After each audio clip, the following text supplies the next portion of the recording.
se unë i kam kaq vite, a është e mundur apo s'është e mundur. Shpesher është e mundur edhe në moshën 60 vjeçare. Më thonë, femrat janë më të predisponume për me arrit, do më thonë, zgjerimin, mirë po fillimisht bëhet një CBCT, pra një 3D fotografim, aty e shohim na se shkallën e osifikimit, i themi na, e shohim sa është qaj e kocë kompakte dhe sa është mundësia për me e zgjeru nofullën, dhe pikrisht aty e vendosim a është apo s'është e mundur. Se tash me siguri ka njerëz të cilët po na dëgjojnë dhe doin me pyet nëse kam nej deri në moshën 40, 50, 60 pa e rregullu,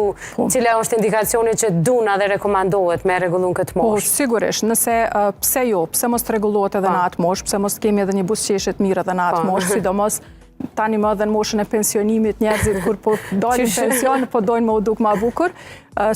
por përveç që dukemi ma bukur, kemi edhe përmirësim të kafshimit e funksioneve të tjera që i përmendëm ma heret, prandaj po pse jo, fillimisht bëhet 3D-a, shikohet a është e mundur ose jo dhe pastaj vazhdohet.